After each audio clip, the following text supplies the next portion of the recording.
Hello, everyone. Thank you for tuning in. Thanks for listening to the Williams Bain podcast. I'm really quite excited to bring you this one. We're going to be speaking to Severine, and it's an area that we're involved in quite a lot in terms of Williams Bain. So it's transformation and transformation delivery. But Severine's experience also includes quite a bit of transition and integration. There's an element of M&A involved in that as well. And but why don't I let Severine explain a bit about herself and tell us a bit about you? Okay. Thank you, Mark, for this opportunity. It's I'm very happy to be with you today, and the sun is shining, which is amazing for this month of January. So, okay, in a nutshell, so I've been working 15 years for KPMG. I've been doing all my career from consultant to partner, and working in the UK, in France. As you can hear, I'm French. Spain, Brazil, 8 years in Brazil, US. So it was a very, very good career, and that's exactly where I have learned my trade and worked a lot on integration post M&A. Since 2011, we came back to the UK, and I have set up as an interim. See if I could actually work on my own without, the credibility of KPMG. And actually, it's been pretty good. I have been lucky to work on some end-to-end implementations, projects, programs, and it goes on being more and more complex. Usually involving several countries, small or large companies. It can. At the moment, it's very much PE backed, and there is always, more and more, I would say, an IT element in those projects. So I'm getting Yes. into ERPs and AI and cloud and all of those things. But this is not the topic for today. So today No, we're well, talking about integration. yes, yeah, it's a real hot topic in terms of the work that we do. I'd say that most of the clients that we work with are either about to go into some M&A or going through M&A or have been through M&A in the last 3 years. I'd say that probably accounts for a good 90% of our customer base. And the question or the topic that we're going to talk about is why integration should start in the first 100 days. I'm a big fan of getting the integration started quickly, and you'll be amazed. Maybe you won't be amazed given your experience, but I think it's incredible that a lot of companies wait a long time to do the integration. And that's the area that I want to speak to you about. Why should companies start the integration quickly? Yes, so several reasons. First of all, when there is integration, that means that you want to create value. So if it's PE backed, it's actually making money for that private equity. Let's be very clear. That's why they are acquiring those companies.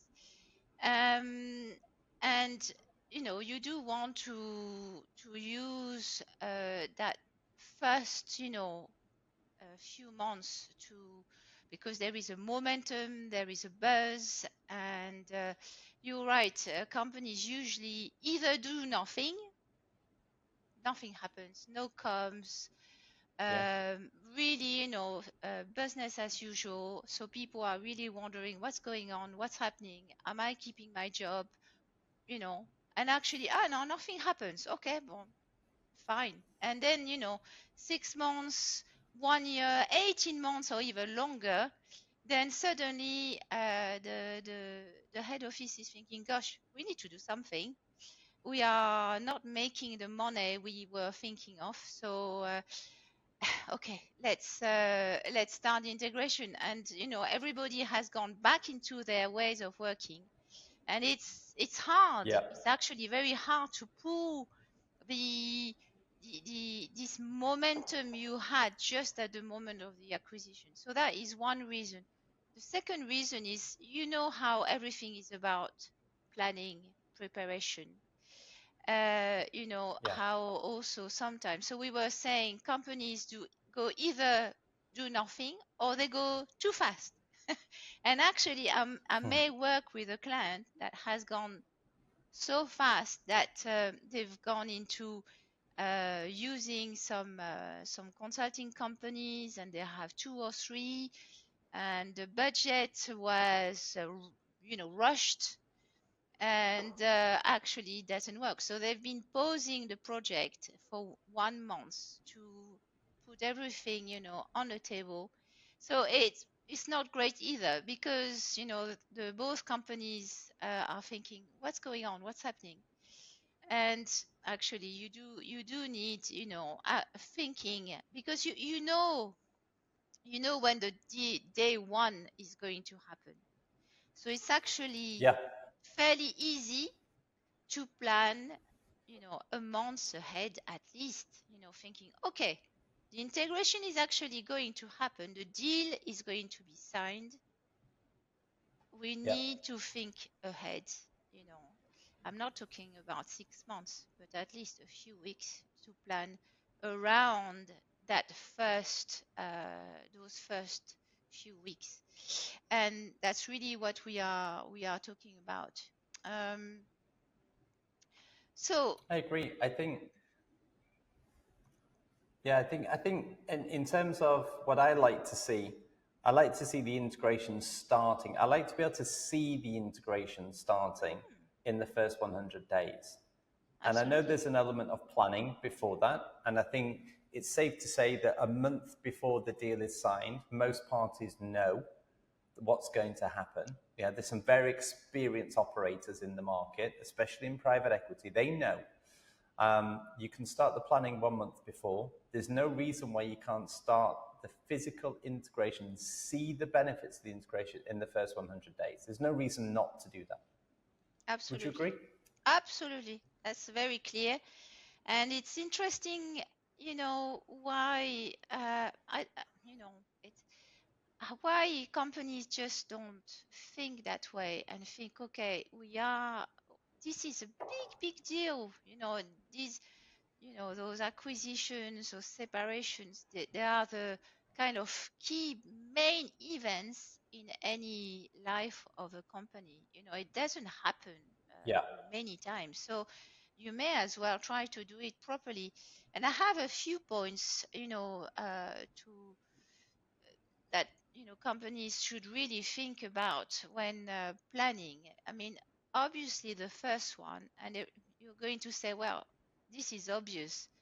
I know this is obvious, but how many acquisitions don't think this way? So yeah, the obvious one is actually, why are we integrating? What do we want out of this acquisition? Is it actually Yeah. a takeover, or is it looking for synergies? Is it to expand geographies? Is it to diversify? There are there is always obviously a reason to have more market shares. But it needs to be very clear, and it may be very clear Yeah. for the CXOs of both sides, but um, actually it may not be for all the employees. And the employees, Yeah. they are the key asset of any company. That's again a very obvious one. But what's going to happen if there is no proper communication, and if it's not clear, transparent, honest? And it's very okay to say, well, we are going to acquire this company, but we haven't quite figured out everything yet. We have a lot Yeah. of different points, and we can go through those, that we need to really think through. But we are working on those, and that's okay. That's perfect, actually. The employees are going to say, okay, good. Maybe I'm going to be involved in Yeah. this, and that's going to be very interesting for me. And then in that case, I may actually stay a bit longer and see what's going to happen, because what's the cost of losing people is tremendous. Yeah. I mean, I'm not going to tell you anything new, especially from your side. The cost of companies losing talents and having to Yeah. go on the market, find them. First of all, it takes months. You have lost the knowledge that that person had, and then you have to completely get someone on board. And there is always a risk, because you know who you lose, you don't know who you gain. So this is really a Very true. very, very important point. Uh, I'd, that I'd strengthen that as well. mm, I'd strengthen that with my comment in terms of what I normally see is that the best people leave. If there's uncertainty, they lose the best people. They don't just lose anyone, they lose the best. And I'm not sure if anyone's done the calculation, but my guess is that, if you lose, I don't know, 2 or 3% of the best people, it's like losing 20, 30% of the knowledge capability within the business. It really does compound. And to say that some of that could be stopped or certainly delayed by a really solid communication plan, which is part of the original part of the planning, for the acquisition or the disposal, the integration. It feels a bit like a no-brainer not to do it.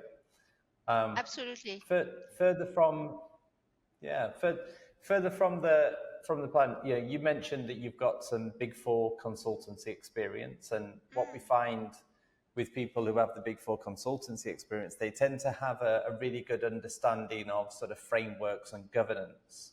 mm. Do you have a set framework that you tend to work to? Yeah, absolutely. But at the same time, I like adapting to the context, the way my clients work, and be flexible. Because if you are too Yeah, rigid in your approach, um, your client may not like it. You have some clients that are quite uh, very structured. They have already all their processes mapped. They have their data in order. Uh, they have, they are quite, yeah, organized. Whereas you have other clients who are much more intuitive, and they don't yeah, want too much, framework and strategy and all those big works, the Tom and those things. But even if you don't use those words, you can still, put everybody will understand, what is their objective, what is their vision. You yeah, need to find the words that the client will uh, will recognize, and that will resonate with them. So that first, some people call that the dear thesis. What is the objective, is really the first thing, and then you have something to communicate and plan. As soon as you know how you want to do your integration, whether it's synergies and so on, then you can plan. And by planning, that means you can implement an IMO. So I imagine you are familiar with this, which is an integration management office. It's a bit like a PMO, but for integration. yeah, And that's where I've got this slide where you have 6 points in your PMO that you should your IMO that you should really have. So one is all around yeah, organization, processes. How do you want that organization? Because the org is really your first big area of work, you know. In an integration, you're going to look at, your CXOs and your directors and your managers, and you're going to think, okay, as an immediate action, what do we do? Do we keep everybody? Yeah. So in that case, you need to communicate that, the idea is not to cut cost or cut heads.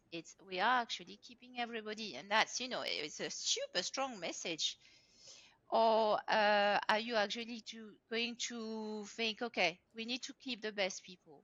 So there will be some interviews Yeah. and some evaluations. And then, you can talk to those people who are going to stay and do a proper leaving exercise for the people who are going to leave. So you do it properly. And then whoever that team who's going to stay can actually start working with their teams, because it's super important to start getting those sales team from a company A working with a sales team from company B, getting to them to Yeah. talk to each other, to meet each other, to start sharing how they work and so on. And that's great, because you're starting to create this company's culture, and that's what you want, Yes. because you need to create some culture, whether it's a mix of both, or the company A is actually so strong, so big, that it's going to a bit impose their way of working, whatever, but at least it's Yeah. clear. And so we're talking about organization processes. Yes, so ways of working is really, really important. And then you have, 6 areas that I'm just going to name, where you need to think, okay, is that priority number 1?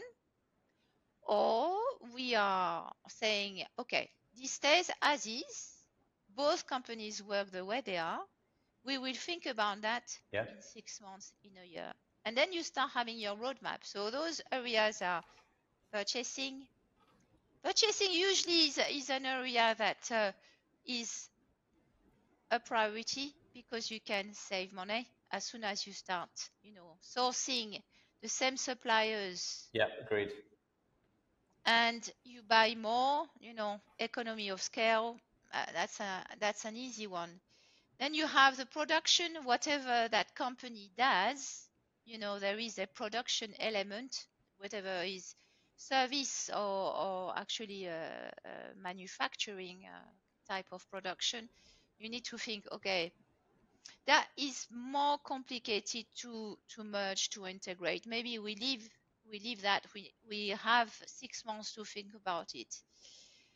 Marketing, Yeah. sales, marketing and sales. Usually that's one of the prioritized area. Again, because you can, if you have 2 sales force that are covering the same territory, the same country, maybe there is definitely something to do, so that either they work together or they explore other areas.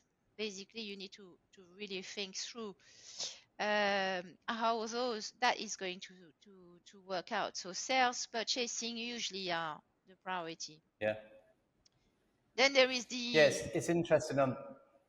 go on. Sorry, Severine. It's interesting on the sales part. I've had more than one instance where I've been working with a client, and the client is becoming increasingly frustrated because they didn't do the integration properly, let's say, and now we've got 2 parts of the business that are competing against each other with the same client. I mean, first of all, it's embarrassing, but secondly, that's a very fast way to destroy value and Yeah. to start undercutting each other and for bad practice. So I'm not surprised that that's really early on your list of things to look at. Yeah, and the worst is that you are going, in your scenario, you're going to lose customers or suppliers. Yeah, And for sure. that's the worst you want. You don't want to lose business. You want to improve, develop, increase your sales with that integration. So this is a super sensitive Yeah. area for sure. Absolutely. And then Agreed. the other very key area is the supply chain, logistics. Most companies, unless you are completely into servicing or banking, you may not have that area. But for most companies, you do have a sort of supply chain logistics that you need to think about, and that usually is a bit like production. It's a cost before you can see some synergies. You have to invest, so it needs to be really thought through. Yeah.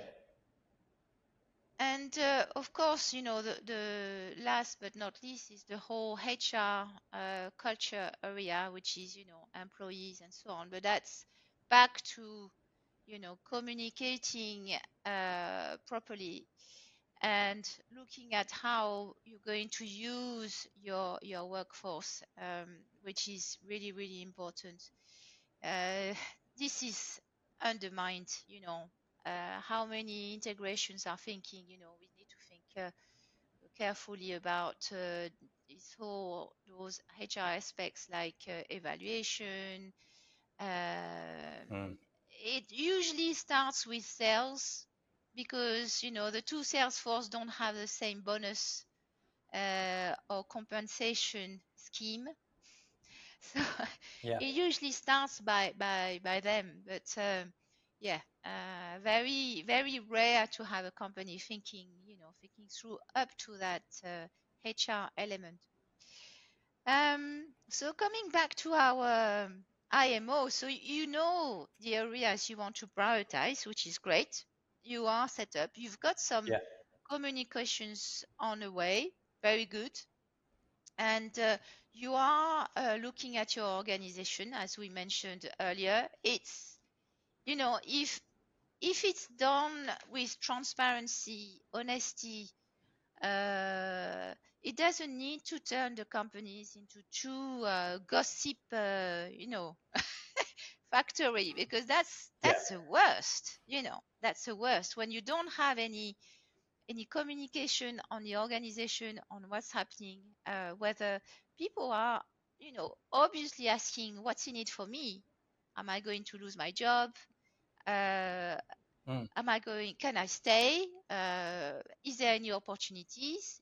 All those answers can be answered very quickly as soon as the organization is starting to, settle.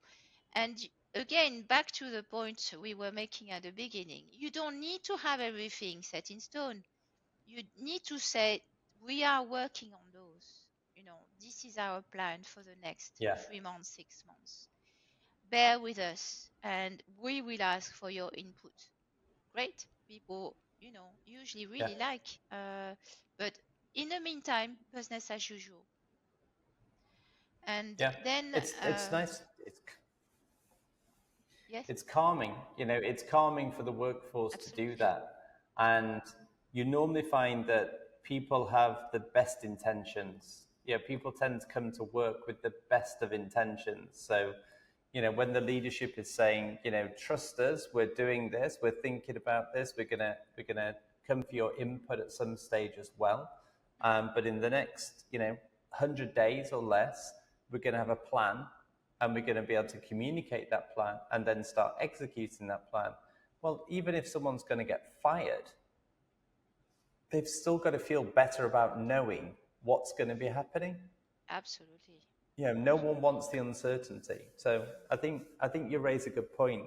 One of the areas you mentioned before was HR, Mm, and I think we've only seen, well, over the last sort of 10, 15 years or so, we are definitely seeing more commercial HR leaders in the organization that are very much business focused compared to what it was, let's say, 15, 20 years ago. very true. And, when we start talking about this, I've heard lots of different ways to explain it, but harmonization of employee terms, conditions, and making sure that people are on the correct bonuses and everyone's on the same, and having this element of structure in the organization so that people are in bands and therefore they know in terms of their earnings, and just putting this structure and governance in place. I think there's some really good HRDs now that have that kind of experience. What I don't often find is that the HRD that's the incumbent for whichever organization it is, whether it's the acquiring one or the one that's being acquired, they don't tend to have those skills. They tend to be independent HRDs that have those skills. Interesting what you're saying. Yes, you need to have some sense of the operations to have those skills, and yes, Yeah. and or have gone through, a similar experience to have acquired those skills for sure. Yeah, and I think So with experience comes confidence. And, absolutely, I think the yeah. workforce is often looking for that confident, clear communication. So going back to the original question, which was why should a company or why must a company start their integration in the first 100 days? I think we've covered a lot of that, haven't we, in terms of how we add value, how it can affect the culture, how it can affect the profitability, how it can affect some elements of bad PR in terms of two companies fighting for the same client type of scenario. There's a lot of different reasons there why the business should start looking at the integration, delivery integration in the first 100 days. In terms of setting up the program and setting up the integration management office and those things, is this an expensive thing for them to do? Could this be part of the roll-up cost for the acquisition? How have you generally seen this take place?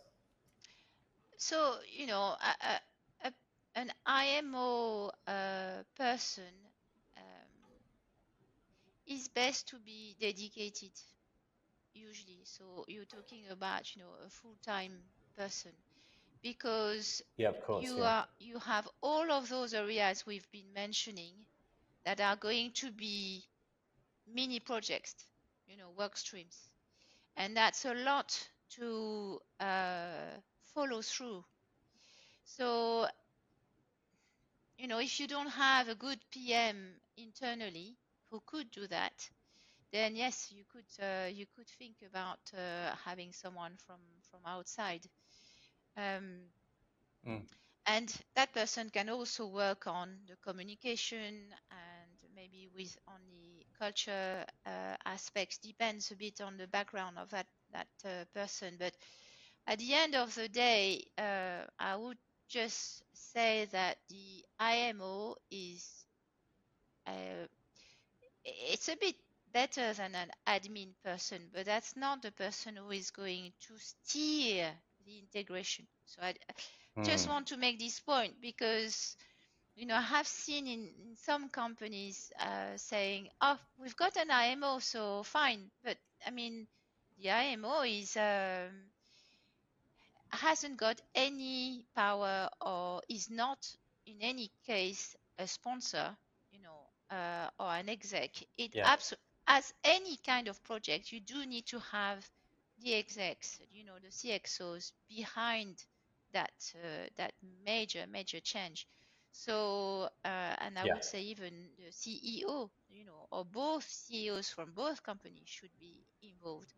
But yeah, the IMO is important, but it's not the what is going to really push or pull, I would say, the whole integration. So and just a last point I was thinking, in that preparation, um, I think it's important to raise that technology, as we talk a lot about technology these days, they can make or break a deal. You may have Yes. heard that before, but it's actually very true, because if you undermine, minimize the technology aspect, what do you have in that acquired company? what is your current landscape? How are those going to work together or not? What do you do with all of Yeah. those systems? This is a very, very key question that is under under all of those areas we were, functions when we were talking about sales, purchasing, supply chain, and so on. Obviously, you have systems underneath. This is super important to get this thinking happening. And Yeah, yeah, I agree, and I also think it's a good opportunity if you're doing an integration. It's a great opportunity to invest in the kit, is to invest in your technology, stack, suite, however we're going to call it. We've got to think about data. We've got to think that data is a precursor to AI, because you can't have good AI without an element of some data. yeah. This is a great opportunity to lift the capability of the business. So Mm, I know that a lot of the transformation type work that we deliver, it's not IT enabled change, although that's a lovely phrase. It's M&A enabled change and transformation delivery. But at the same time, a lot of people that we work with have got a really good understanding of technology. So they're not techies, but they've got a great understanding of how technology services the business. And yeah, yeah. I think that's a really important point to make. Absolutely. I think it's not possible today not to think about that aspect in any projects, and we're talking about integration, and that's really, really part of it. Um, I agree. and I would just think about the last point. All of this need to be measured. Of course, we Yes. started with talking about value, how the integration is going to bring value, how it's going to, increase sales, market share. There are always ways to measure that integration, and maybe there is a cost, an investment to start with, but it's important to measure that integration by the impact rather than, yes, we've done this, that, the other, tick the boxes. What are the impacts of those actions we've done? We've Yeah. decreased our procurement cost by X because we've been doing all those, we've been using the same uh, con- um, renegotiating the contracts with our suppliers, for example. This is fantastic, isn't it? And it's a great, again, back to communication. It's a great point to communicate. It's tangible, people understand, and Yeah. you don't need to have, major town halls. And today you have, comms in companies via obviously the intranet and Teams and so on. You can very quickly, show those results, and people, will feel energized and thinking, oh gosh, that's good. The integration is working. It is actually bringing something. Yeah. So yeah, good results are always really nice to communicate. I'm always the first one to celebrate, phases, or when we have a project and we have achieved a milestone, even if it's not 100%, we are there, and that's important. So Yeah. I agree. It starts momentum, and with that starts to affect everything else. And I mm, think going back to the original question, which is why the integration should start in the first 100 days. I think my summary is because it's probably crazy not to, and it's probably your responsibility to make that happen in the first 100 days. So, I think all I want to say to sort of the investor community that listens to us, and we have quite a few high net worth individual clients, as well as family wealth type clients. And if you're an investor in a business and they're going to embark on an acquisition strategy, your conversation should be about integration and how fast we see that integration, but done properly. So, and I think this podcast, 30 minutes is going to add some real value to those Good. investors I asking hope that so. question. I hope so. I think, at the end of the day, in investing in those 100 days will actually save money. I'm convinced about Oh, that. of course. So Yeah, me too. Both tangible and intangible. absolutely. Yeah. Agreed. Yeah. Brilliant. Severine, thank you very much for your time, and hopefully speak to you soon. But thank you very much for giving us a good insight into what you do. Pleasure. Thank you. Thank you.